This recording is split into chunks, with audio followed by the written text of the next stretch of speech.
महसूस करो तो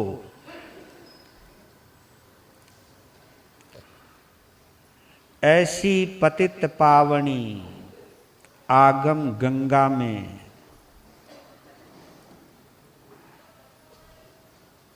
गोता लगाने का सबसे बड़ा सौभाग्य है। ये वो गंगा है। बाहर की गंगा तो केवल शरीर का मैल धोती है, लेकिन ये आगम गंगा ऐसी है जो हमें अंदर से धो देती है।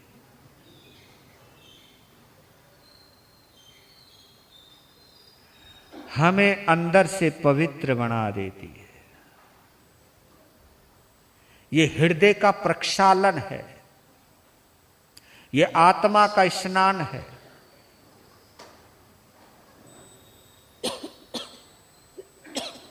आप में से पता नहीं कितने महानुभाव हैं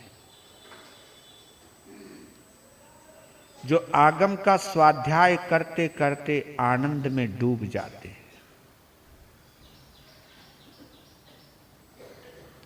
जिनके कान जिनवानी सुनने को तरसते हैं, जिनकी आंखें जिनवानी पढ़ने को तड़पती हैं, जिनवानी को सुनने के बाद या जिनवानी को पढ़ने के बाद या जिनवानी को महसूस करने के बाद जो ये सोचते हैं कि आज हमने असली कमाई की है। और ये वो दौलत है जो दौलत तुम्हारी मौत भी नहीं छीन सकती। ये वो संपत्ति है जिस संपत्ति को कोई चुरा नहीं सकता।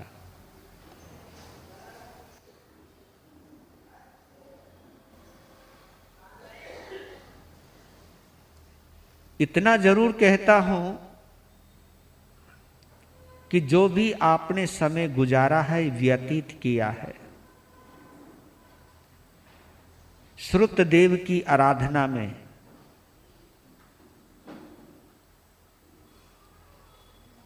इन पलों को ये समझना कि ये पल करोड़ों अरबों की संपत्ति खर्च करने के बाद भी नहीं मिल सकता। इन पलों को जीने के लिए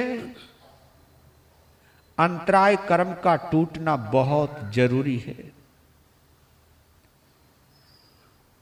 तुम जितने भी हो, ये बात पक्की है कि तुमने ज्ञान की अंतराय तो तोड़ी है। कितनी तोड़ी है इसका पता तो जितना जितना आनंद आता जाता है उतनी उतनी आपने अंतराय तोड़ी है। आगम के स्वाध्याय में या आगम के श्रवण में अगर आप बैठे जरूर हो, लेकिन अगर नींद आ गई तो समझो अभी अंतराय कर्म बाकी है। आप जगे हुए हो लेकिन आपका ध्यान कहीं और है, फिर भी समझो आपने अंतराय कर्म बांधी हुई है। यहां बैठ करके भी अगर आपको आनंद की अनुभूति नहीं हो रही है तो यह भी एक अंतराय है। पर लेकिन इतना जरूर कहता हूं कि जो ये सोचते हैं कि जब मन ही नहीं लगता तो क्या करना है जाकर के, उनके लिए इतना जरूर कहना चाहता हूं कि कोई बात नहीं, मन ना लगे लेकिन कम से कम शरीर बैठा हुआ तो है। कम से कम जिन वाणी के जो शब्दों के परमाणु हैं वो मेरे कानों के जरिए मेरे रोम रोम तक तो जा रहे हैं। यही बहुत है। आज इतना हुआ है, आगे और भी होगा। ये भाव हमारे अंदर हर पल आते रहने चाहिए। इन भावों में जितनी गहराई आएगी, सच कहता हूं, उतनी ही त्वरा से स्पीडली आपके अशुभ कर्मों का क्षय हो जाएगा। तो ये सुनहरा मौका खोना नहीं। आज चौथा अध्ययन है, चौथा अध्ययन असंस्कृत। शब्द को ढूंढिए, आप शब्द को देखिए, असंस्कृत। संस्कृत कहते हैं सधा हुआ, संस्कृत कहते हैं सधा हुआ या परिमार्जित, साफ सुथरा। संस्कृत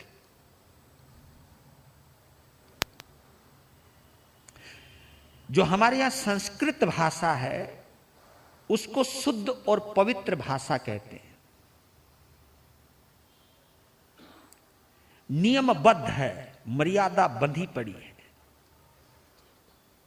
इसलिए संस्कृत भाषा को देव भाषा भी कहते हैं।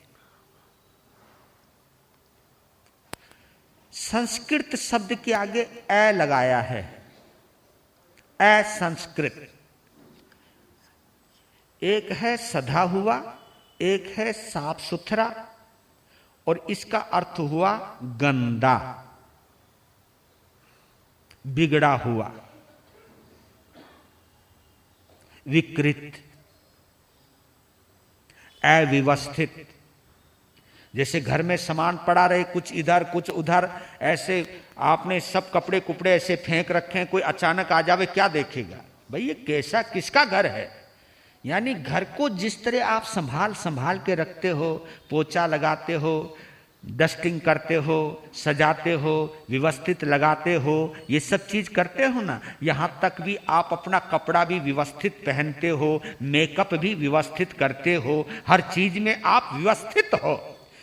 इसको हम सुसंस्कृत कहते हैं। इसको हम बिल्कुल व्यवस्थित जो है, सधा हुआ जो है, वो संस्कृत है। कपड़े इधर उधर जा रहे हैं, बाल इधर उधर बिखरे पड़े, लगे कि कोई पागल लगता है। जिसके कपड़े फटे हो, पहने का ढंग ना हो, बाल बिखरे पड़े हो, उसको हम कहते पागल है ये। ऐसी ही जिंदगी का हिसाब लगाना है आपको कि मेरी जिंदगी व्यवस्थित है या नहीं, संयमित है या नहीं, मर्यादित है या नहीं, सुंदर है या नहीं।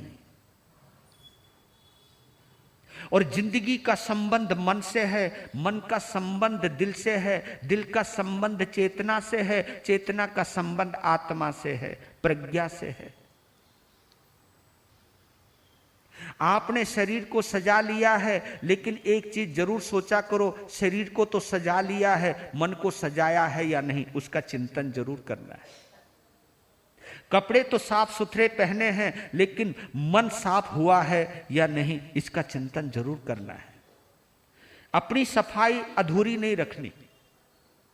और एक चीज जरूर कहता हूं, बाहर की सफाई आप दुनिया वालों को दिखाने के लिए करते हो, लेकिन अंदर की सफाई अपने परमात्मा को दिखाने के लिए जरूर किया करो। तुम्हारी बाहर की सफाई की बाहर वाला कोई प्रशंसा करे ना करे ये कोई जरूरी नहीं है, लेकिन इसी प्रकार आप ये भी सोचे, अगर मेरी अंदर की सफाई हो गई तो मेरा भगवान जरूर मुझे पसंद करेगा। शरीर को कितना भी सजाओ, एक ना एक दिन गंदा हो ही जाएगा। हाँ सच कहता हूं, सुबह साफ सुथरा करते हो, शाम होते होते गंदा हो जाता है। और शहरी वातावरण तो इतना है कि आप नहा धो करके निकले, सड़कों से गुजरे, बाजार में गए, जब तुम आते हो कभी रुमाल से पूछ करके देखना, वो रुमाल भी काला हो जाता है। थोड़ी देर में घुमा घुमाई में अगर तुम्हारे चेहरे पर बाहर के गंदगी अगर चिपक सकती है तो मन भी तो देखा करो। इसलिए कहते कि मन और मकान की समय समय पे सफाई जरूर करते रहा करो। हर रोज करनी चाहिए, बल्कि देर में करोगे तो काम खराब हो जाएगा।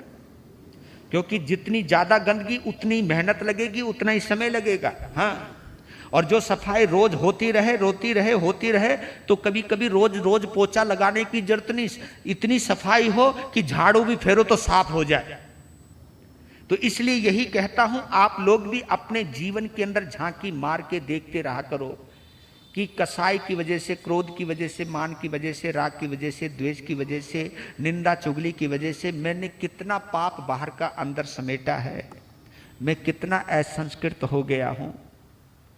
क्योंकि भगवान ने बड़ी ईमानदारी से, आत्मा की दृष्टि से, आत्महित की दृष्टि से जिनवानी के रूप में हम सभी को समझाने की बहुत महान उपकार की चेष्टा की है। पहले तो अपने परमात्मा के प्रति हार्दिक आभार व्यक्त करें कि हे परमात्मा, आप बेशक से चले गए, आप तो मुक्ति में चले गए, लेकिन आपने जिनवानी के रूप में हमको अंदर से सजने और संवरने की जो अनमोल निधि देकर के गए हो, इसके लिए हम आपका कभी भी कर्जा नहीं चुका पाएंगे। कमाल है, महावीर ने जाते जाते कितनी करुणा रही होगी ना उनमें, जाते जाते भी देकर के गए। और हमारे तुम्हारे लिए वो 1 घंटा नहीं, 2 घंटे नहीं, बल्कि 48 घंटे तक लगातार वो बोलते रहे। 48 घंटे तक लगातार बोलते रहे वो। ये कम बात नहीं है, ये अनंत करुणा है उनकी कि केवल हमको देने के लिए कि मैं आखिरी हूं इस अवसर्पणी काल का, और ये जिनवानी ही मेरे श्रावकों को, मेरे अनुयायियों के लिए काम आएगी। और संपूर्ण तीर्थंकरों की वाणी को उत्तराध्ययन सूत्र में समेट करके गए। इसलिए अनंत उपकार है प्रभु आपका। आपके इस उपकार को हम कभी भूल नहीं सकते। अगर आपकी वाणी के प्रति अगर हमारे में रुचि नहीं जगती है तो यह मेरा पाप कर्म का उदय है। इससे बड़ा कोई पाप कर्म का उदय नहीं है कि आपकी करुणा का हम अपने कल्याण के लिए भी उपयोग नहीं कर रहे हैं। इस भौतिकवादी युग की चकाचौंध में हम इतना मस्त हो गए हैं कि हमें आपकी वाणी में भी रुचि नहीं रही, आपकी वाणी से भी प्रेम नहीं रहा। ये कितना बड़ा कलयुग आ गया है कि सुनने की भी रुचि नहीं। अगर सुनना पड़ जाए तो अनमनस्कता आ जाती है। सुनने का मौका मिले तो ध्यान इधर उधर चला जाता है, बाजार में चला जाता है। जब मैं बाजार में होता हूं तो तेरी बिल्कुल याद नहीं आती। गौर करना हमने क्या बोला, जब मैं बाजार में होता हूं तो तेरी बिल्कुल याद नहीं आती, लेकिन जब मैं धर्म स्थान में होता हूं, तुम्हारे पास होता हूं, तब मुझे बाजार की याद आती है। यह कितना बड़ा पाप है मेरा, यह कितना बड़ा दुर्भाग्य है मेरा। यह आलोचना कभी आपने की? यह कभी आपने सोचा? घर में भी आपको धर्म स्थान की याद नहीं आती। कभी रसोई, कभी बर्तन, कभी कभी सोच लिया करो हमारी भी धर्म स्थान की। जब तुम कभी भोजन करते हो, कभी विचार करते हो आप कि हम कितना गर्मा गर्म खा रहे हैं, बढ़िया खा रहे हैं, लेकिन पता नहीं हमारे गुरु जी को भी मिला होगा या नहीं। अरे जाने दो यार, महाराज जाने, वो जाने। चिंतन जरूर करना चाहिए, चाहे देव या ना देव, लेकिन इतना भाव रखो कि जितने प्रेम से मैंने ये बनाया है, मैंने परिवार के लिए भी बनाया है, लेकिन मेरे गुरु भी तो ले जाएं, मेरे संत भी तो ले जाएं। अरे मेरे बंधुओं, इससे बड़ा और कोई पाप नहीं हो सकता। आहार के अंदर भी लोग भेदभाव करने लगे हैं। हमारी संप्रदाय का संत आवेगा तो हम आहार भैरावेंगे, और किसी और संप्रदाय का संत आएगा तो हम देख करके भी अनदेखा कर देंगे। कितना बड़ा पाप है, और ये पाप संत सिखा रहे हैं श्रावकों को। कितनी विडंबना है, कितनी बड़ी विडंबना है कि हम संत लोग ही सिखा रहे हैं श्रावकों को कि वो संत आए तो उनको आहार पानी नहीं देना, ले नियम, वंदना नहीं करनी, प्रवचन नहीं सुनना।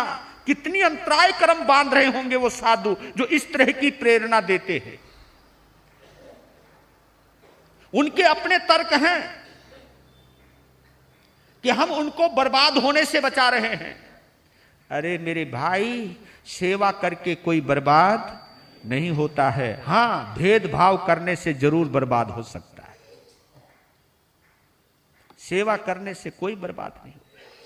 एक कुत्ते को भी रोटी डालो तो तुम्हें पुण्य लगे, जबकि वो कुत्ता मांसाहारी भी है, कुछ भी गंदगी खा सकता है, लेकिन कुत्ते को भी रोटी डालो तो तुम्हें पुण्य लगता है। क्या संप्रदाय के राग में आकर के तुमने संतों को भी कुत्ते से भी ज्यादा गया बीता समझ लिया? ये सोच की बात बतला रहा हूं। आप कभी कभी ये सोच इस श्रावक समुदाय में उमड़ घुमड़ रही है, संतों के माध्यम से भी चली जाती है। एक गजब की बात हुई, एक श्रावक के घर, हम हरियाणा की बात है, हम घर में गए। पहले वो श्रावक सरमन संघ का ही था, फिर रंग किसी का और का चढ़ गया, क्योंकि रंग चढ़ने में देरी कोई लागे। रंग चढ़ाओ में मना नहीं करता, लेकिन रंग जरा ढंग का तो चढ़ाओ। उस रंग में महावीर को तो लाओ, उस महावीर में करुणा तो लाओ, उस महावीर में सद्भाव तो लाओ। भेदभाव काहे को लाया? चले गए। मुझे पता था जैन का घर है, वो दरवाजे पर खड़ा था, उसने मुझे देख लिया, मेरी नजर पड़ गई, वो अंदर घुस गया। साथ में जो गोचरी करवा रहा था कि महाराज देखो वो आपको देखती अंदर घुस गया। मैं कहा कोई बात नहीं, हम भी अंदर घुस जाते, हम भी, क्योंकि हमारा घर है, हमारे श्रावक का घर है, हम जा सकते। लोग नहीं नहीं नहीं देगा नहीं वो। लोग कोई बात नहीं, चलते। चल दिए, अंदर घुस गए। मुझे देखते उसने पानी खिंडा दिया। मुझे पता चल गया, जान के खिंडाया।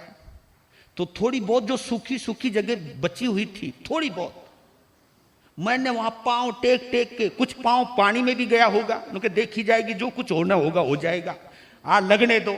मैं समझ गया ये जानबूझ करके संघेटा करने पे लगा हुआ कि महाराज चले जाए। मैं अब बेचारा क्या करे। उसने घरवाली को इशारा किया, कमाल है, बंद गैस को जला दे, ऐसा इशारा किया। उसने बंद गैस को जला दिया, फिर भी मैं अंदर पहुंच गया। ये तो महाराज बक्का बेशरम। वो सोचने लगा कि ये हुआ क्या, कर क्या रही है। नहीं महाराज अशुद्धता हो गया। बोला तुझे या मुझे? नहीं जी महाराज, अशुद्धता तो संतों को हो गए। जी मुझे तो कौन ना हो गए। तुम्हें दोष नहीं लगता? मुझे दोष तो लगता है, जो स्वभाव से लगे। ये तो तुम जानबूझ के करने लग रहे। जब तुम जानबूझ के दोष लगा सकते हो, तो मैं जानबूझ करके आहार पानी भी ले सकता हूं। मैंने बोला रे श्रावक, ये क्या सीखा तूने, क्या सीखा? मैं तेरी घर की सारी रोटियां लेकर के चला जाता, ये सीखा क्या तूने? और मुझे पता था वो बहुत उच्च कोटि के साधुओं से जुड़े हैं। मैंने ये सीखा है या सिखाया है तुझको? तू तो पहले ऐसा नहीं था। तू तो संतों को देख करके रोया करता था। कोई भी संत गलती से आ जाता था तो तू नाचता था पागलों की तरह कि जैसे मुझे क्या मिल गया, तुझे हो क्या गया।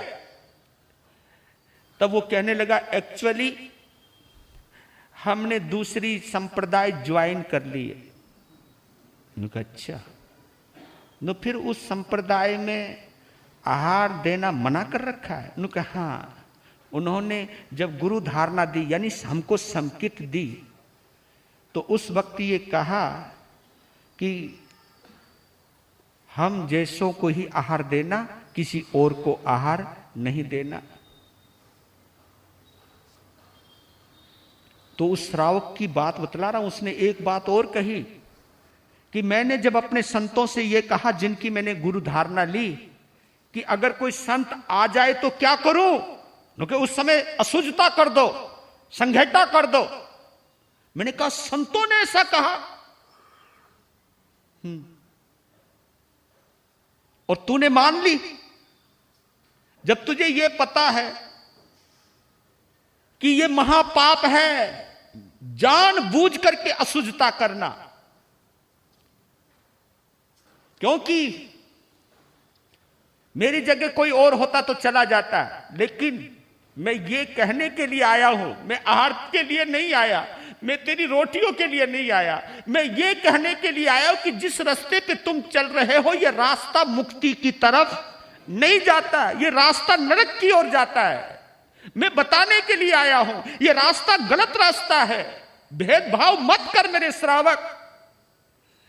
तू अगर इतना भेदभाव करेगा और संतों के कहने में आकर के करेगा, अरे 12 व्रतों के अंदर तो श्रावक का एक व्रत वो भी है जिसको हम अतिथि सविभाग व्रत कहते हैं, वो। और संत से बड़ा कोई अतिथि नहीं होता है। ये तुम क्या कर रहे हो?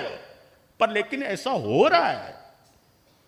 राजस्थान के अंदर तो मैंने देखा भी है, लोग दरवाजा बंद कर देते, और अब तो एक और पहचान करवानी शुरू कर दी उधर। देखो कितना गिरा है इंसान, मैं तो समझ नहीं आ रहा है, और कित हद तक गिर रहा है। अब हर घर के आगे नाम लिखने लग गए कि हम कौन से गुरु को मानने वाले हैं, ताकि दूसरी संप्रदाय को मानने वाला अंदर ना घुस जाए। क्या गिरावट आई है मेरी समाज के अंदर।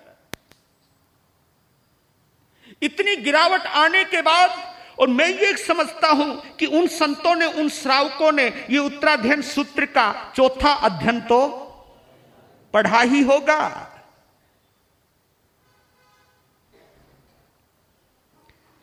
चार लाइनें बोल रहा हूं, समय हो रहा है।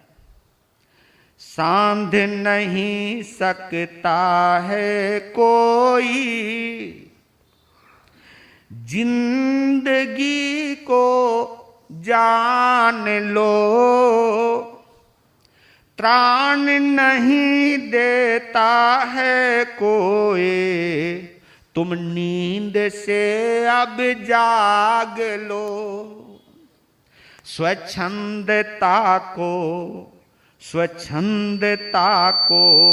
छोड़ करके, स्वच्छंदता को छोड़ करके विजय पथ का हो वरण, रत्नत्रय आराधना से आत्मरक्षक हो श्रमण।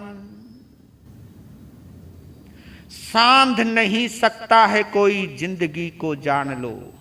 जब श्वासों की डोरी टूट जाएगी ना, तो इस डोरी को जोड़ने की ताकत, बोलो बोलो, जब श्वासों की लड़ी टूट जाएगी, श्वासों की माला टूट जाएगी, तो इस सांस के धागा टूटने के बाद इस धागे को जोड़ने की ताकत ना आपकी दौलत में है, ना देवता में है। तीर्थंकरों को भी जब श्वास की डोरी टूटती है तो उनको भी निर्वाण को जाना ही पड़ता है, कोई रुक नहीं सकता। और याद रख लेना, आपने दुर्भाव में भर करके जो भी पाप कर्म किया है, कसायों में भर करके जो भी पाप कर्म किया है, राग और द्वेष में आकर के जो भी तुमने पाप कर्म किए हैं, जिनको हम निकाचित कर्म कहते हैं, उन निकाचित कर्मों को जब भोगने की बारी आएगी ना, तो उस वक्त कोई तुम्हारी रक्षा करने वाला नहीं होगा। ये तो मानते हो ना, हर किसी को अपना दुख अपने आप ही भोगना पड़ता है। किसी को पैरालिसिस हो जाता है तो वो पड़ा पड़ा खुद तड़पता है। जो दर्द उसको हो रहा है, उस दर्द को कोई दूसरा अनुभव नहीं कर सकता, और उस दर्द को कोई बांट नहीं सकता। ये तो आप भी मानते हो ना। तो त्राण नहीं देता है कोई, तुम नींद से जाग लो। ये निद्रा से आप ये कहते हो मैं उसके लिए कर रहा हूं, मैं उसके लिए कर रहा हूं, मैं उसके लिए कर रहा हूं। लगे रहो बहाने कितने ही बनाओ कि मैं ये जो पाप कर रहा हूं ना, उनके लिए कर रहा हूं, और जब पाप को भोगने की बारी आएगी तो वो भी मेरे साझीदार होंगे, वो भी मेरे साझीदार। यानी जब मैं अपने कर्मों को भोगूंगा तो वो मेरे साथ भोगेंगे। नहीं नहीं नहीं नहीं, ऐसा कुछ नहीं होने वाला है। तूने कर्म बांधे हैं तो तुझे ही भोगने पड़ेंगे। हाँ, ये सोच लो। स्वच्छंदता को छोड़ करके विजय पथ का हो वरण। स्वच्छंदता, स्वच्छंदता जो तुमने, एक होती है स्वतंत्रता, एक होती है स्वच्छंदता। स्वच्छंदता यानी लापरवाही, गफलत, बेहोशी, मनमर्जी। यह सोचना किसने देखा है स्वर्ग, किसने देखी है नरक, सब बकवास है। जो कुछ है सब यही है। जो सुख हाथ में आया है इस सुख पर भरोसा करो। देवलोक में, देवलोक किसने देखा है? मौज करो, ईट ड्रिंक एंड बी मेरी, खाओ पियो मौज करो, बस। जो कुछ है अभी है, बाद में है या नहीं किसने देखा? इसको कहते हैं स्वच्छंदता।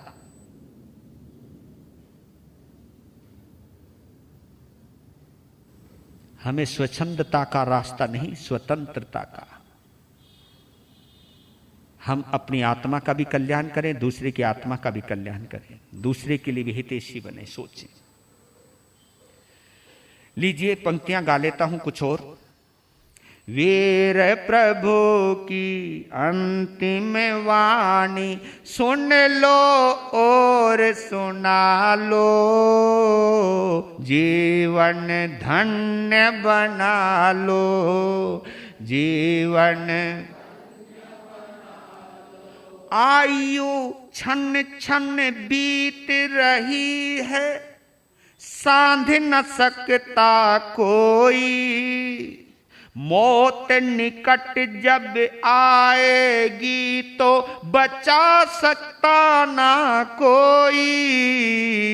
किसकी शरण मिलेगी सोचो, किसकी शरण मिलेगी सोचो, प्रमत दशा को टालो, जीवन धन्य बना लो, जीवन। कदम कदम दोषों से बचना, उनको बंध समझना, गुण रत्नों की प्राप्ति तक ही तन का पोषण करना, गुण का हेतु नहीं लगे तन, गुण का हेतु नहीं लगे तन, संथारा अपना लो, जीवन धन्य बना लो, जीवन धन्य बना लो। कदम कदम पर दोषों से बचना है, बुराई से बचना है। इन दोषों के अंदर यह समझना है कि अगर एक बार ये बंध गए, हाँ एक बार ये मेरे चिपक गए, फिर इनको भोगे बिना छुटकारा नहीं मिलेगा। कडान कम्मान ना मोख अथी, जब तक किए हुए कर्मों को नहीं भोग लूंगा तब तक उन कर्मों से मैं बचूंगा नहीं, छूटूंगा नहीं। और यह भी याद रख लेना, इस शरीर का पोषण, इस शरीर की देखभाल, इस शरीर को तभी तक संभाल करके रखूंगा जब तक ये भलाई के कार्यों में काम आता रहेगा। किसी का भला होता रहे, कुछ धर्म ध्यान होता रहे, तब तक इस शरीर का पोषण करूंगा, इसको मैं कुछ खुराक दूंगा, इसका मैं ध्यान रखूंगा। लेकिन जब ये लग जाए कि अब ये शरीर अब किसी काम का नहीं रहा, अब इससे ना तो धर्म हो सकता है, ना प्रवचन श्रवण हो सकता है, ना कहीं जाना हो सकता है, अब लगता है मेरा वक्त आ गया है, तो जाते जाते खाता खाता नहीं जाऊंगा, जाते जाते कोई अंदर गंदगी लेकर के नहीं जाऊंगा, जाते जाते मैं अपने अंदर राग और द्वेष की ग्रंथि बांध करके नहीं जाऊंगा। जाऊंगा तो सबसे आलोचना करके, सबसे खिमत खिमावना करके, सभी से माफी मांग करके, जाने अनजाने में किसी का भी मैंने दिल दुखाया हो, किसी के साथ बुरा किया हो, उन सभी को बुला करके, रो करके, गिड़गिड़ा करके आलोचना करूंगा, और आलोचना करने के बाद संथारा लूंगा और अपनी आत्मा को हल्की बना करके जाऊंगा। ये संकल्प, ये हमें चौथा अध्ययन बतला रहा है, समझा रहा है। काम भोग अनुकूल विषय सब, काम भोग अनुकूल विषय सब आकर्षक हैं लगते, लगते हैं ना। काम भोग अनुकूल विषय सब आकर्षक हैं लगते, विवेक मंद हो जाता है यदि राग भाव जो रखते, क्रोधमान और माया लोभ को, क्रोधमान और माया लोभ को मन से दूर हटा लो, जीवन धन्य बना लो, जीवन धन्य बना लो, वीर प्रभु के अंतिम वाणी सुन लो और सुना लो, जीवन धन्य बना लो, जीवन धन्य बना लो। इस चौथे अध्ययन में कई सूक्तियां आई हैं, एक दो सूक्तियों से मैं आपका परिचय करा रहा हूं। वेरानुबद्धा नरियम उवेंती, बड़ा प्यारा शब्द है, वेरानुबद्धा नरियम उवेंती। अगर मैं किसी से वैर भाव बांध करके जाऊंगा, सच बतला रहा हूं, चाहे उसमें यह नहीं बताया कि इसमें श्रावक को छूट है, श्रावक जा सकता, साधु नहीं जा सकता। वेरानुबद्धा नरियम उवेंती, वैर का बंध, नफरत का बंध, राग द्वेष का बंध, किसी के बुरा करने के भाव अगर मेरे में भी आएंगे तो ये बाना मेरी रक्षा नहीं कर पाएगा, मुझको भी निश्चित रूप से नरक में जाना पड़ेगा। हाँ, निश्चित रूप से। वेरानुबद्धा नरियम, ये महावीर की शिक्षाएं हैं जो केवल श्रावकों को नहीं संतों को भी समझा रही हैं।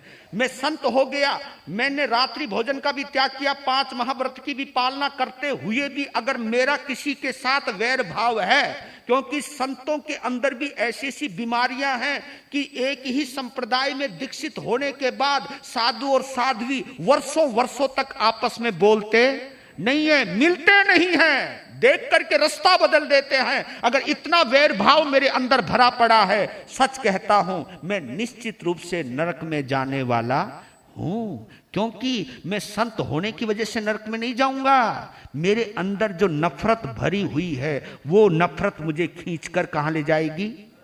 नरक में ले जाएगी। नरक में जाने वाला साधु भी हो सकता है, श्रावक भी हो सकता है, गृहस्थी भी हो सकता है, स्वर्ग में जाने वाला श्रावक भी हो सकता है। भाव रखें उत्तम। लीजिए, 5वां अध्ययन है अकाम मरण का, जिसका हमने मूल पाठ पढ़ा था। उसकी 4 पंक्तियों में भाव समझ लें, क्योंकि समय सीमा अब आ रही है। अज्ञ जन संत्रस्त होते, अज्ञ जन संत्रस्त होते, मृत्यु जब हो सामने, लौट फिर मरण पाते, इस जगत को थामने। आत्मज्ञानी को कभी भी, आत्मज्ञानी को कभी भी मरण से है भय नहीं। भव भ्रमण परिमित करे संग, लेख ना करके सहे।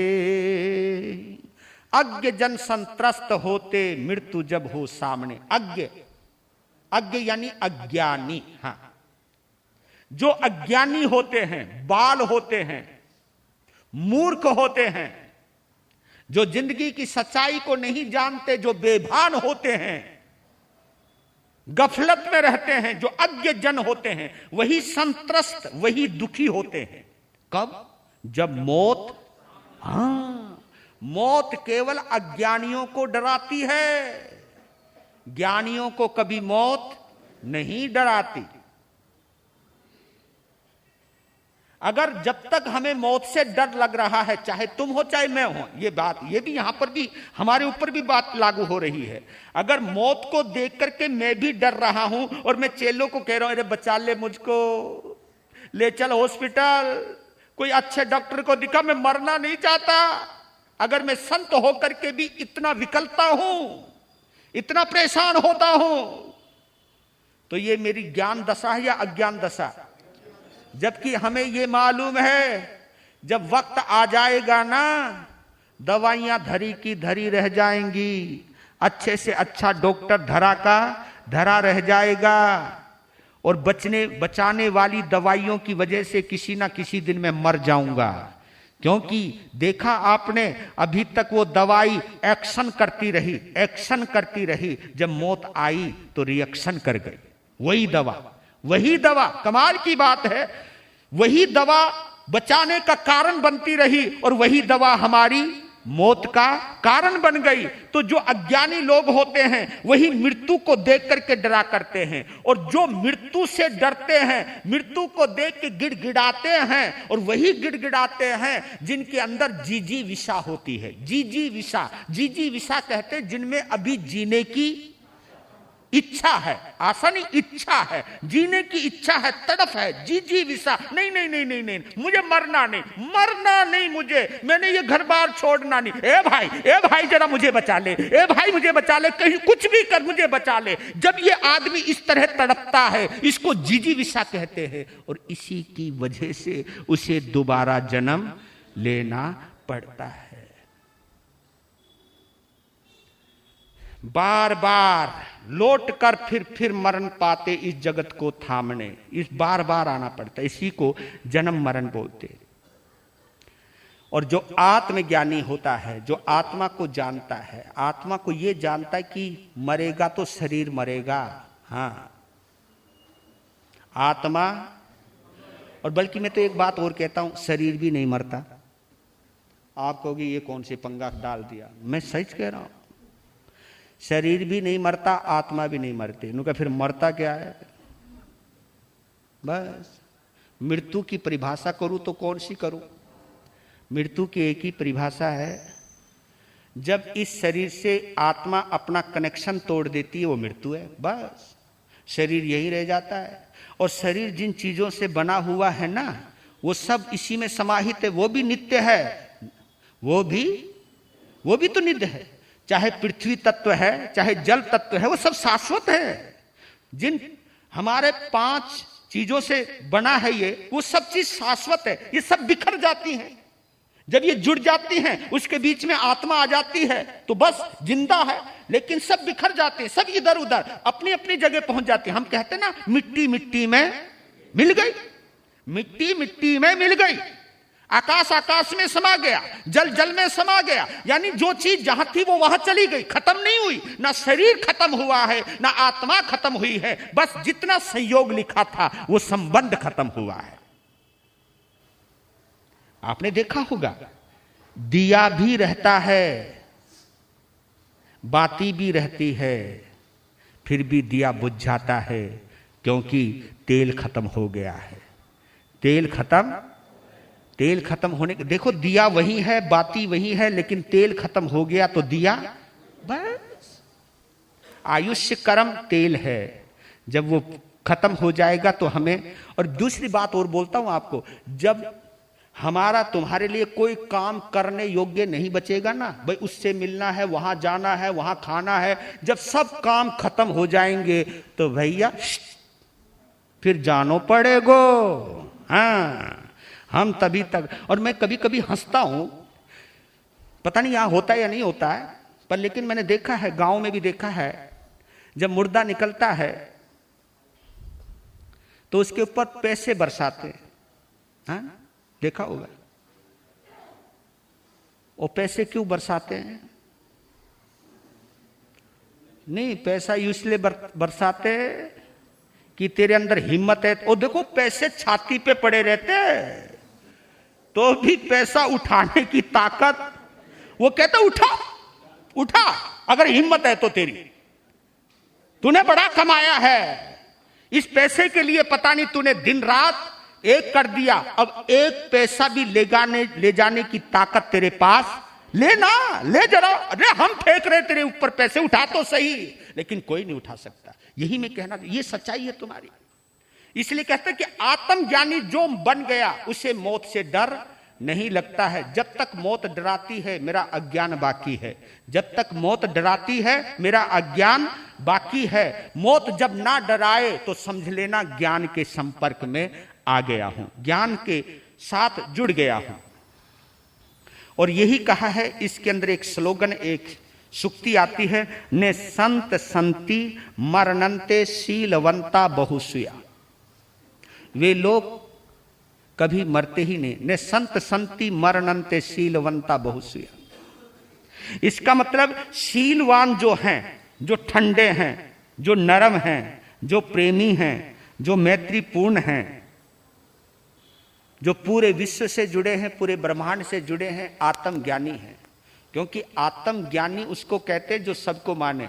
अरे मैं तो कहता हूं तुम तो एक दूसरे को भी नहीं मानते। जब तुम्हारा ग्रुप बन जाता है ना, ग्रुप, ये उसके ग्रुप का है, ये उसके ग्रुप, अरे जरा ढंग से बात करना।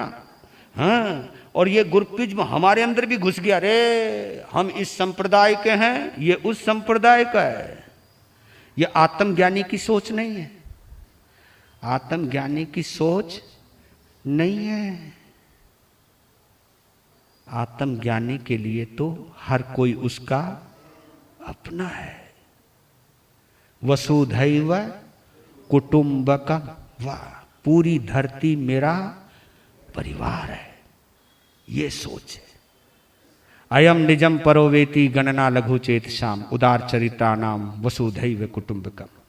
ये मेरा है, ये तेरा है, ये छोटी सोच है।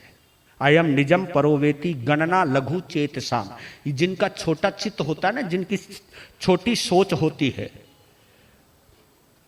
मैं ये कहता हूं कि नीचे गिरी हुई हर चीज को उठाया जा सकता है सिवाय एक, बोलो बोलो, सिवाय एक छोटी सोच के। हम कुछ छोटी सोच को हम नहीं उठा सकते, जबकि हर चीज उठाई जा सकती है। लेकिन जिसकी सोच ही छोटी है, और ये तो तुम कहते हो ना, पांव में अगर मोच हो और छोटी अगर सोच हो तो रास्ता कभी, पांव में मोच हो तो चला जाता है क्या? और छोटी सोच हो तो किसी से गले मिला जाता है क्या?